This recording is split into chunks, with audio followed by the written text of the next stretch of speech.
So, Mukesh, wonderful to have this conversation with you. I have so many things I want to discuss with you, and I'm really looking forward to this discussion.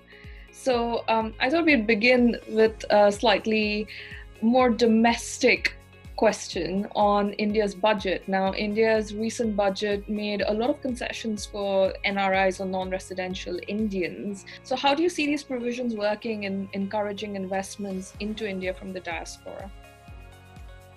Well, I think the budget was a milestone. It was, if I use the American slang, it was a home run. And the reason I say that is what we're seeing is effort by the government of India to expand the pie. When you have almost a deficit spending going to such a large number and not staying to 3%, it will revive the demand.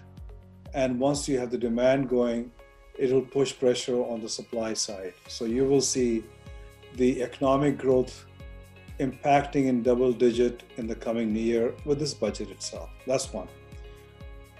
I think the second part is they did not look at, okay, if I'm going to increase spending here, do I increase taxes on individual and corporates? They've stayed away from that.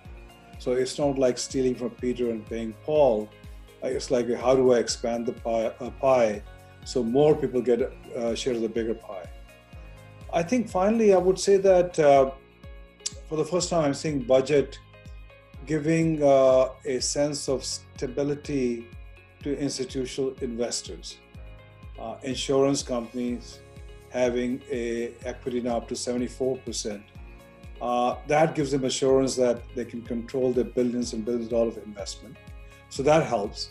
Also on the bond market, I would say that they were open on the market. So you will see the bond market reviving. And so overall, I'll say there were more winners than losers in this budget. So we're talking about investment, Mukesh, and I have to ask, especially when it comes to foreign investment, what are your thoughts on India's tightening its e-commerce rules? I mean, there has been talk about traders in the country accusing Amazon's India division, Walmart's Flipkart of creating complex structures to bypass investment regulations. How do you see this playing out? I think the issue is not the foreign and e-commerce investors or the local traders unions. I think the fundamental issue you have to answer, a question you have to answer is the customer a winner? Will the customer get choices? Will customer get efficiency? Will customer get services? And if you start, it's not about tightening the rules, it's about changing the rule midway when investors are putting billions of dollars. Then it sends a rather negative message to the investors. So it is important, if you want to make changes, and changes will happen, that go through a consultative process. Don't spring a surprise because it does not go well in boardrooms back in the US itself. Thanks, Mukesh. I do agree. I mean, I feel like India and the US are having relatively a great relationship right now. There are a few blips here and there, the e-commerce being one of them. But of course, there's a new era in the US with a new president in the White House. And I have to ask you, how do you see the Biden presidency playing out for India and US-India relations in general? I think overall, you'll see an acceleration in momentum in a positive way on this relationship. Geopolitically, both countries are aligned. You can see that Biden administration position in China has not shifted. And that plays well with India because one of the challenges in India is how to deal with China, especially its aggressive posture with India in every aspect, from border in Ladakh down to UN Security Council. So I think from that perspective, it plays well. I think the challenge I see it is going to be on the trade side. I see it on the human rights side. I see it on Kashmir issues. You have an administration which is not looking on trade side, on market access. It's looking for what I call as creating jobs back home. So the approach will be very different than the Trump administration. But I think more important, you also have within the government, Biden government, people who are talk about labor rights. They'll talk about human rights. They'll talk about issues in Kashmir. And they're already talking about rights of the farmer in a democracy. So I think you will see those issues coming up, which is normal. I believe that both sides are mature enough to handle these issues if they disagree.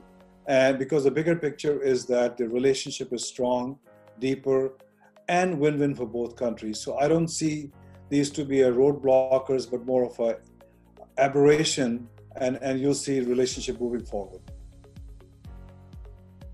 You know, as you were talking, a few things, like as you were speaking, like all these questions were coming into my mind. So I'm going to try and arrange them in a more organized manner. So you talked about challenges, and I mean, obviously one of the challenges is also certain Russian missiles that India has taken on the S-400. So how do you see that playing out between the US and India? Well, I think that's where the maturity of both countries' leadership has to play out. India today has roughly 52% of its a platform on Russian equipment. And if you the last 15 years is reducing it. And if India is bringing in S-400 missiles, I think there has to be maturity on part of US to say it's a partner. We'll figure out how to handle this from a technical aspect. But India is a sovereign nation. You can't dictate that to a country. But on its own, India is realizing it has more value with the US rather than Russia. And so that alignment is shifting. And you have to understand the bigger picture. You have an alignment between China, between Russia, Pakistan, and Iran. And India has to also look at how it aligned itself when you look at that convergence of partnership between those four countries. So I believe it won't be a showstopper. It will be an irritant, and both sides will manage that. We're talking about defense with the S-400, and one of the sectors that India and the US has been doing really well in is the defense sector. And there's been a lot of particularly interest that's been shown, particularly with the new Aero India show that happened, I think, a couple of days back. And I was just wondering, what are your thoughts on that particular collaboration, particularly in context to, as you said, the bigger picture and the Indo-Pacific? Well, we had from the US roughly 100 plus team of people attending the Aero India show. And you saw for the first time, B-1 bomber, long range, taking part in the Aero show. US is very interested in partnering, US companies partnering with Indian companies, especially making India on the defense side. So you will see more and more collaboration coming in, both from the US companies in the airspace, on the Navy side, and on the Army side, much stronger collaboration. Finally, Mukesh, I just wanted to get your thoughts on, we talked about challenges. I know that there are a lot of opportunities for these two countries, but what do you see the lowest hanging fruit, so to speak, for the new presidency to work on towards sort of cementing this relationship with India even further? Well, I think I would say the first thing would be is on H-1B visa. And the reason I bring that up is we have a shortage of 1 million software engineers in the US. And we need that immediately. At the same time, India has a capacity to supply that. So it's a win-win for both countries from that perspective. I think it'd be good to basically come up with a policy that every STEM PhD who's graduating, they get a green card day one they graduate. because they become day one taxpayer in a productive environment. That also helps US companies and US environment. So I think on the immigration, it'll be a big help and a quick win. It'll be a challenge for Biden administration because it has to deal with the Congress itself. But that sends a very positive signal. I think the other aspect will be Afghanistan. If you leave Afghanistan immediately, it creates a vacuum and problem for India. So it's important that Afghanistan issue be handled in a joint partnership manner, so India is not left in a lurch in Afghanistan. And then I would say finally on the quick win side would be on the trade deal. There is a small mini trade deal on the table. I think both sides, and especially Biden administration, can pick up that and sign it and declare victory and work on the bigger side. So I think those would be the quick wins from my perspective. Thanks so much, Mukesh. It's been really wonderful having this discussion with you. I have a ton more questions, which I'm sure, I'm very aware of the time. So I'm sure we'll have another discussion soon sometime, hopefully. But thank you so much for taking time out today from your extremely busy schedule and doing this interview with India Global Business. Thank you, Ishita. Wish you well, stay safe, and we'll be in touch then.